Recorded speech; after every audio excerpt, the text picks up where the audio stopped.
Silchar news 24 এর আরেকটি নতুন ভিডিওতে আপনাদেরকে স্বাগতম জানাই। আজকের এই ভিডিওতে বিশেষ কয়েকটি গুরুত্বপূর্ণ খবর নিয়ে আসলাম। আজকের প্রথম খবরটি হলো 2024 লোকসভা নির্বাচনের ষষ্ঠ পর্যায়ের ভোট প্রচার শেষ হয়েছে। ইলেকশন কমিশনের তরফ থেকে জানানো হয়েছে পঞ্চম পর্যায়ের ভোট গ্রহণে পুরুষের চেয়ে মহিলারা বেশি ভোট দান করেছে। পঞ্চম পর্যায়ের ভোট গ্রহণে 62% ভোটাররা ভোট দান করেছে। ষষ্ঠ পর্যায়ের ভোট গ্রহণ আগামীকাল 25 মে 57টি আসনে ভোট গ্রহণ হবে। এদিকে নির্বাচনী প্রচারের সময় কংগ্রেস নেতা রাহুল গান্ধী ঘোষণা করেছেন, এবার যদি ইন্ডি জোটের সরকার গঠন করা হয় তাহলে সংসদ, বিধানসভা এবং সরকারি চাকরিতে মহিলাদেরকে 50% আরক্ষণ দেওয়া হবে। এরপরের খবরটি হলো মোবাইল ফোন ব্যবহারকারীদের জন্য এসেছে একটি বিশেষ খবর। দেশেতে 15 দিনের মধ্যে বন্ধ হয়ে যাবে 18 লাখ সিম কার্ড। ইতিমধ্যে কেন্দ্রীয় সরকারের তরফ থেকে বৃহৎ সিদ্ধান্ত নেওয়া হয়েছে। টেলিকম বিভাগে জিও, এয়ারটেল অন্যান্য কোম্পানিগুলিকে কেন্দ্রীয় সরকার থেকে নির্দেশ জারি করা হয়েছে। দেশেতে সাইবার অপরাধ বন্ধ করার জন্য কেন্দ্রীয় সরকার থেকে এই বড় সিদ্ধান্ত নেওয়া হয়েছে। তাই আপনারা যদি অন্য কেউ নামে সিম কার্ড ব্যবহার করিতেছেন তাহলে শীঘ্রই নিজের নামে সিম কার্ড করে নিন, তা না হলে বিপদে পড়িতে পারেন। এরপরের খবরটি হলো রাজ্যে প্রচন্ড গরম পড়েছে। রাজ্যে প্রচন্ড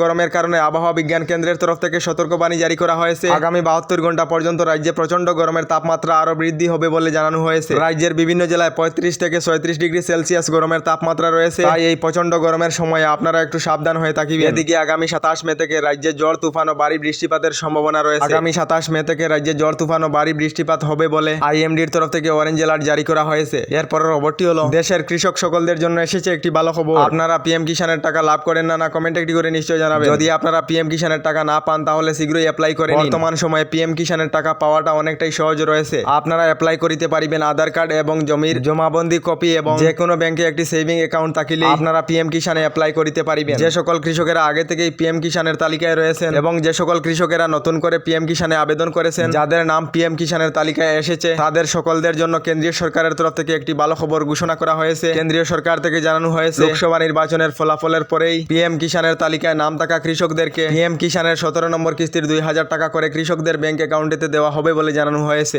আমাদের ডেইলি খবরগুলি ভালো লাগলে আমাদের ভিডিওতে লাইক দিয়ে চ্যানেলটিকে সাবস্ক্রাইব করে নেবেন।